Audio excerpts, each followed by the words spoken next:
So we are getting ready to do some reflections and close out. We're going to have Dr. Henson come on up.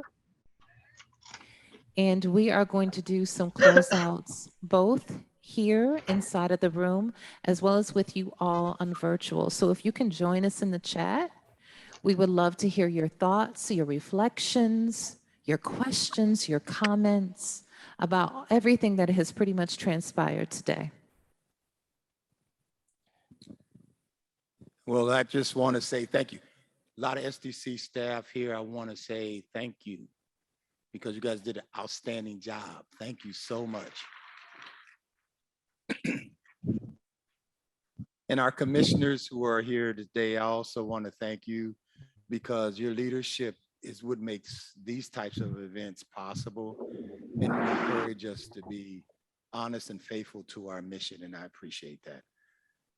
This is, when I was asked to do this, I thought, as we talked at the table, we thought about what's the best way to go about ending the day. And so decided that maybe it's not about me doing a reflection. How about us doing a reflection? What about if we move the mic around and give others in the audience an opportunity to talk about just what they heard today, be it speakers, be it breakouts, and what kind of reflections do you have today that you would want to share with us, our team, our community, us that care about how we make our community a better community, everyone. So, looking for volunteers. I know there are people sitting around the desk or around the area who will be the first ones who will want to say something. So just raise your hand right there. The other thing is the opportunity is to ask, we have commissioners here. So staff or community, feel free to ask our commissioners their thoughts about where SDC is going, what it's trying to do, what it needs to do, so that we can reflect the heart and the direction of our community as well. Thank you, Dr. Hinton. I was really moved today by the words of Mayor Lumumba. Everything that he said just really hit home, and it's like, it's what we know, right? This is the reality that we live in. Just for me, it's like, when does it all end? When does change come? When will it happen? Will it be in this lifetime? You know, what else do we need to do to provoke change, real change? I know we are actively doing our part, but what else do we need to do to move from this moment?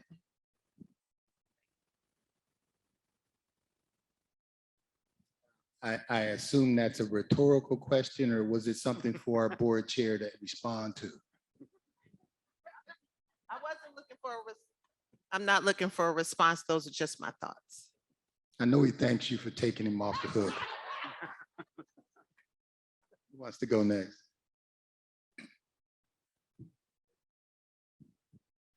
I was really inspired by the mayor and the workshops. The last workshop that I went to was about trauma, how we go through trauma and racism. And I didn't get a chance to share at the end of, a lot of times we don't even realize we have been traumatized over our lifetime, and that we need to have like a break or take time out for ourselves, that I learned. And if you like going to the movies or going to a park or anything that will help to release some of that stress, because a lot of people are dying from stress, from the COVID, before the COVID came. We're dying from the violence. We're dying because of the stress of discrimination and racism.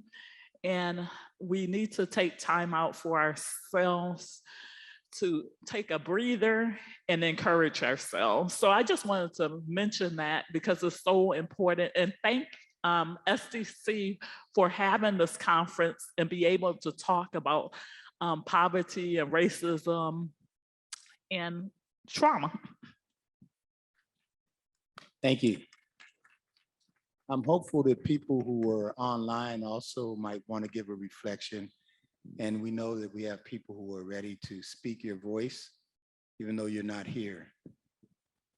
Who's next? Now, I know our staff at SDC, you're pretty vocal. So don't pretend like you're always quiet now, because when you want to talk about stuff, even when you don't want me to hear it, I hear it. So let's see what you got to say. And if there's anyone in the community, please, also your voice is as important, if not more important, because we work with each other every day. But there's definitely folks out in the community can really help us do our work better. Hi, SDC staff. Hi, sorry. Like the young lady had just explained previously about trauma, we were in the trauma class. Like she said, you don't realize you're facing trauma until someone just kind of bring it out. I was faced with trauma without realizing I was in a trauma situation.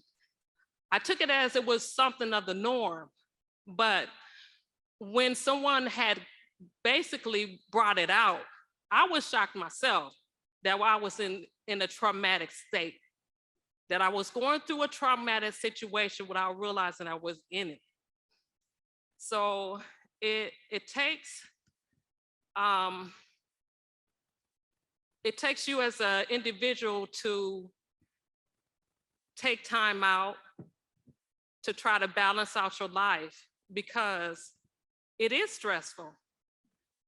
And you don't realize that it can cause problems within your body. And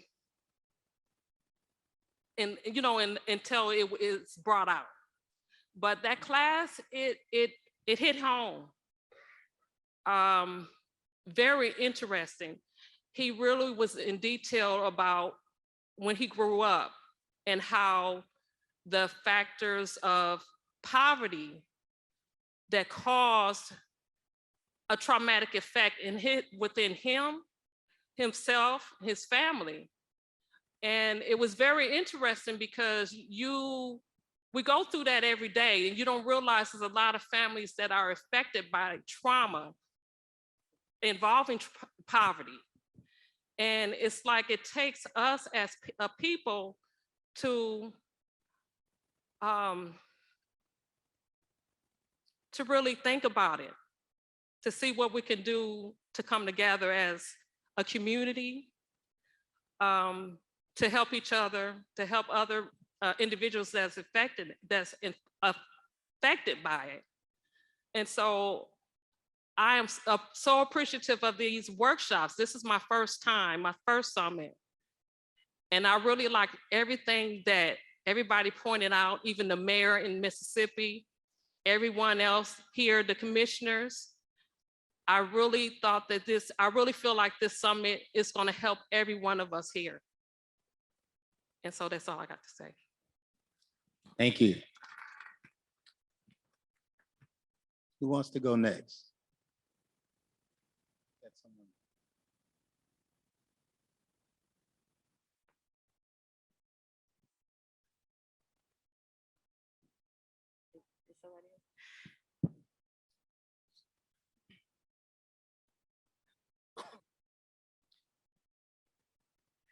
Good afternoon. I want to thank everybody for being here. And I am Commissioner Toles, and I want to especially give a shout out to the staff, to everybody that made this, that worked on this summit.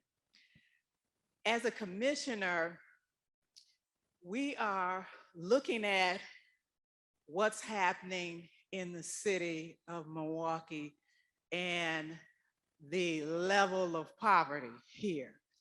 And I can tell you that we are working to address this issue. It is time out to stop talking about it. It's time to take some action and do something about it.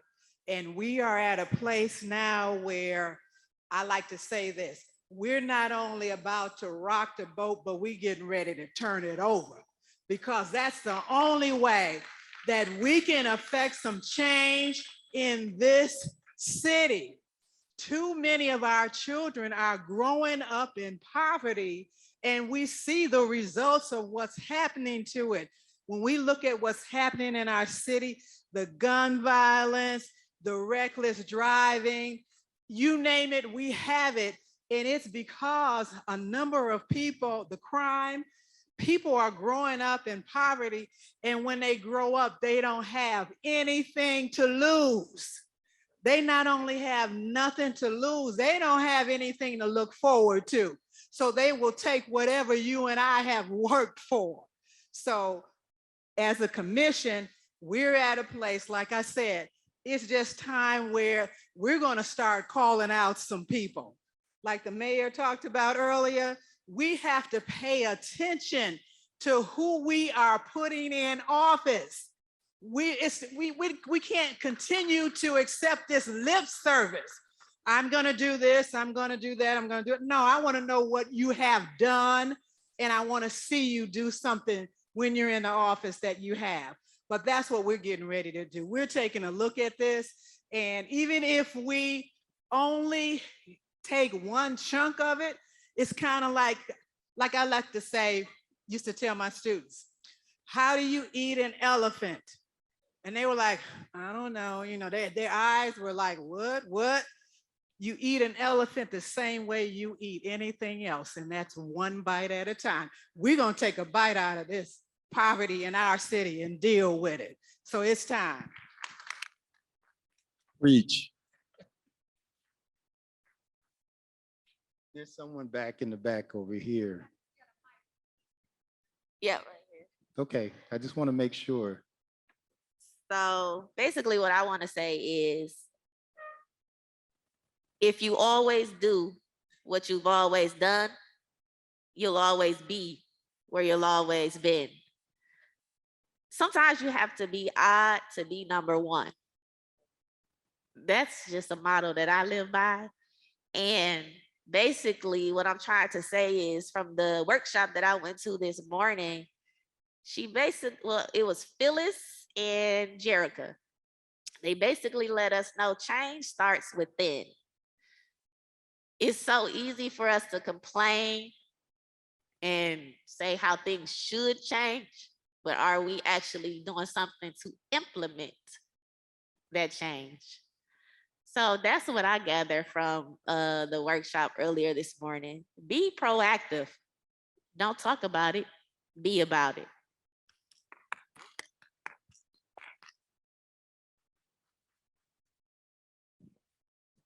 I want to thank you for this workshop and this information you shared. In spite of the depressed state we're living in, it gave us reason for hope. And I hope we use the things we learned, in particular what the mayor said about turning around our cities and becoming more engaged and active, and a number of things that were said in the workshop. I was very happy to learn about Marquette University and the education program they have in the prison, and how when you have education and you give people hope, recidivism goes away. And when recidivism goes away, you don't need prisons. So I thank you for this conference and this information you shared that was very uplifting.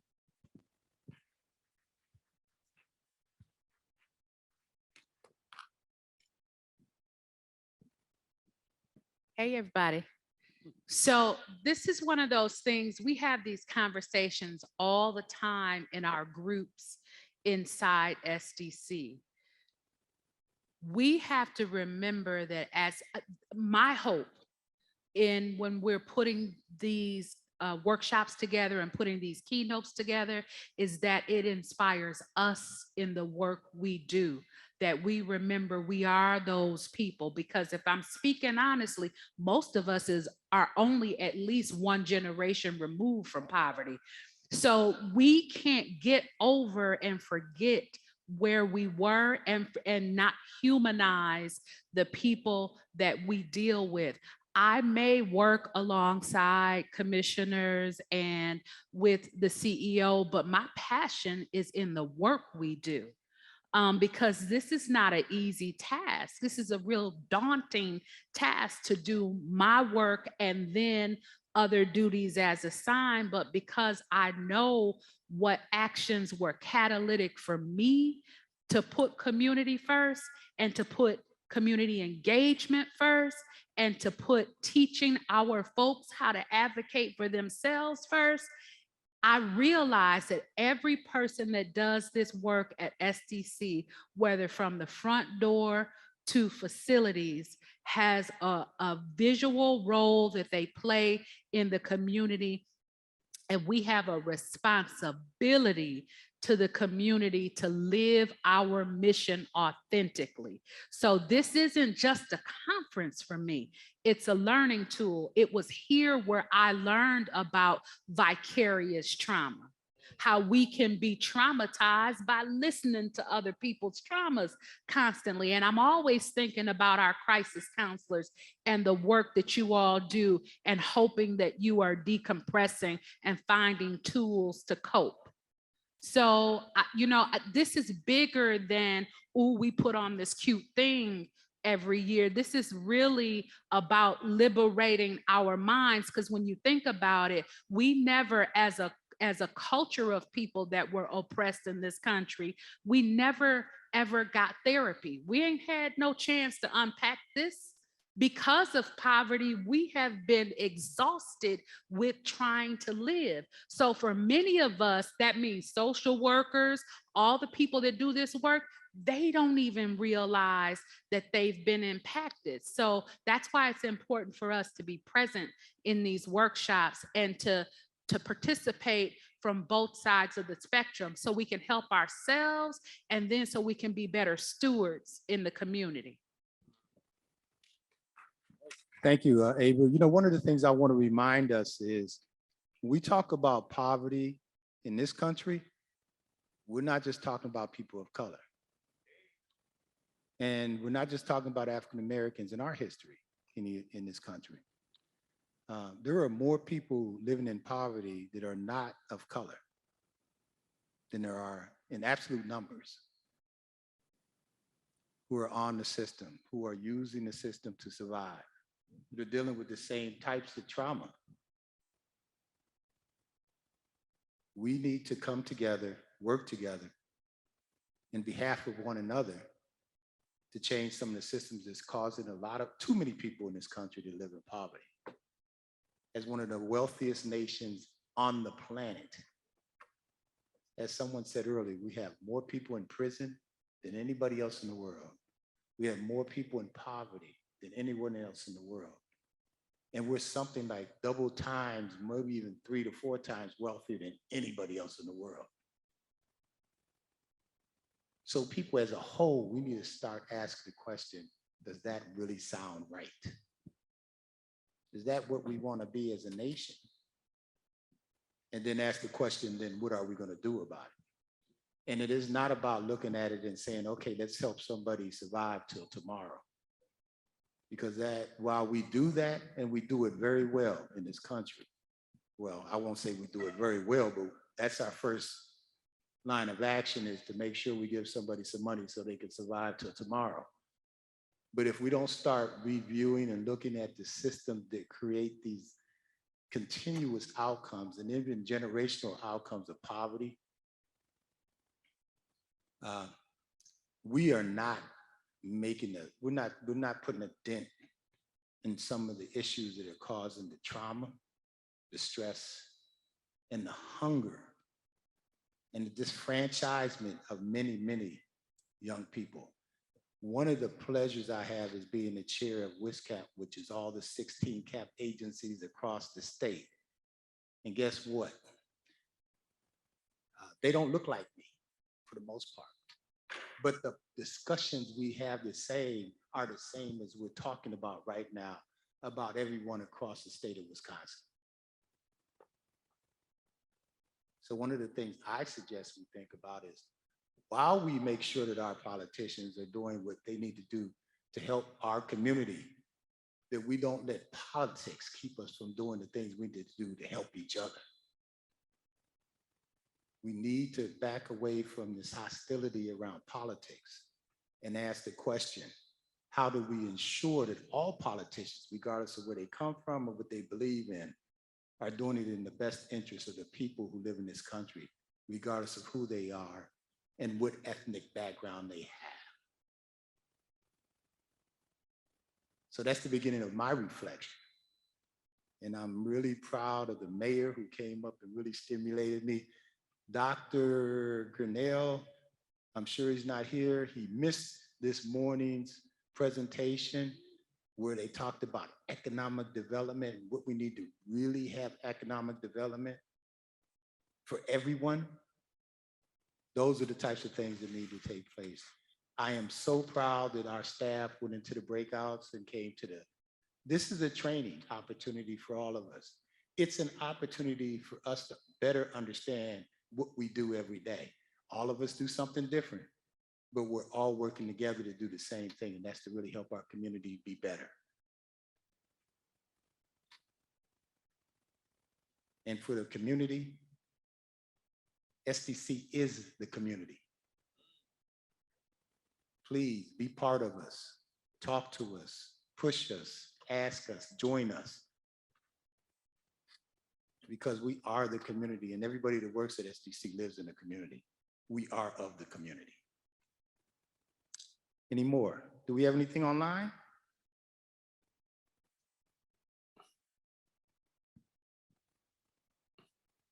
You need to So while we get that together, do you mind if I say a word, Dr. Hendon? Yes, sir. Please. So first of all, thank you all for being an extraordinary staff. I'm lucky enough to get to be a commissioner, and currently I'm the chair. And I don't think I have done a good job of letting you all know how much I appreciate it. I brag about you, and you don't even know it. When I'm in the circles I'm in, I get to talk about how SDC is really doing things. And an example of that is when, we have an open house when times were different, and I would watch the community we serve come in, and I would look at how they were received with dignity, with respect, with warmth, and with love. And these were people coming to get services that nobody wants to go anywhere to get. Too often, that's the truth. And they would come in and they would sit in the waiting room and they would be okay with it because they knew they were going to meet someone that was going to help them, that was going to usher them through the challenge that they were experiencing in that moment. And they were going to get that help without judgment. And they weren't going to be made to feel bad. And that moves me. I can think of seeing actually several times these young mothers would come in with their babies. It's like they were showing their little babies SDC because they felt SDC was a part of how they were going to care for and create a future for their kids. That's serious. I also want to add the idea that poverty is not just about money. It's a whole mentality. It's a whole crushing existence. And so we just have to remember that the answer is not just getting our politicians to put more money in it, because more money and a poverty mindset is just going to be poverty with less hunger, and that's not enough. So we've got to really get serious about understanding this at that groundwater level. That was one of the words we heard. At the systems level, we have to truly be different. We as individuals, as commissioners, as boards, as SDC staff, and just as parts of this community, we have to be different so that we can do different, so that we can make this place different. It's going to be very hard. We are changing this community into something we've never seen. It's not, this is gonna sound weird. We're not trying to make it better, because better suggests that it's like what it is, but not as bad. We're trying to make something totally different. And I don't think anyone in this room has ever seen it. It's going to be terrifying. And at times, hope is going to be hard to find because the progress is going to be so slow. It's going to be just as many people coming in to get services next year as it was this year and last year. But that doesn't mean we're not getting there. And I'm going to ask for your continued effort, your continued love, because that's really what it is. But I'm going to ask for your continued dissatisfaction with how things are. Just because you can't feel it changing doesn't mean that it's not changing, and doesn't mean that you should stop trying to change it. Go ahead and be angry. Use that anger. We were talking about this earlier. Use that anger to serve the people we care about. Do it selfishly. I don't know if you got kids, but even if you don't, I'm sure there's people younger than you that you care about. Do it for them. Do it for the people who aren't yet born. We have to be a different place. And in some unspoken amount of time, we and you and others from this community are going to be going to other communities and standing up on their stage and saying, this is how Milwaukee became Milwaukee. Because we're not Milwaukee yet. I refuse to accept that this is what we're supposed to be. So I look forward to being there, getting to that place with y'all. Not to be like Martin Luther King or Moses. This is a promised land that we get to see. I pray. Thank you, Chair. I have a online response. I enjoyed the workshop, but I do feel like a summit on poverty should have more space for people closer to poverty to speak. It's important to hear the hopes, ideas, suggestions, and needs of the community and the people we seek to serve directly. So that's one statement made. I wanted to read it because it's not the first time I've heard that before. It's not the first time we've heard it and others have heard it. You're right. But I've got a lot of empty seats here, and the Poverty Summit is free. I call on anybody and everybody that has organizations and have access to their constituents. Come on down. We got 2 more days left. Let's fill it up. Or you can come online. But you need to help us. STC can't do it by ourselves. We put it out there for the last couple of months about this Poverty on Summit. We've attempted to invite as many people as we can. It's a difficult time, to be quite honest.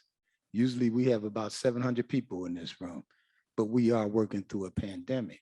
However, and we can do better. So please, other organizations that are out there, and we got a lot of them because Milwaukee has a lot of organizations. We touch a lot of people. Grab them up, bring them down to the Wisconsin Center. The conference is free, and we got 2 more days. Let's make it happen.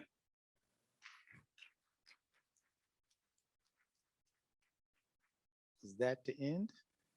Okay, we have gotten to the end of the first day of our summit. We are going to be back again tomorrow, and we have some outstanding keynote speakers tomorrow.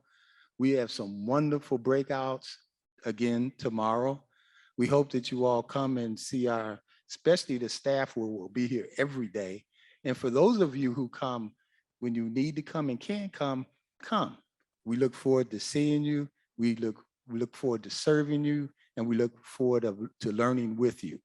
Thank you. Have a nice evening. One more announcement. I almost see, I was trying to close all cool and stuff. So Abra wants to announce some workshops that we're going to have available in person tomorrow.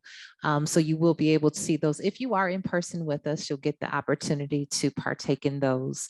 But what I did want to also mention before Abra lets us know about those is that in the app, I keep talking about the app because it's still in the middle of a pandemic, right? And so we're looking for ways to network. That's one of the things that we hear time and time again about this particular summit is that you're able to meet, to talk and network with people that you might not normally be able to get to do so.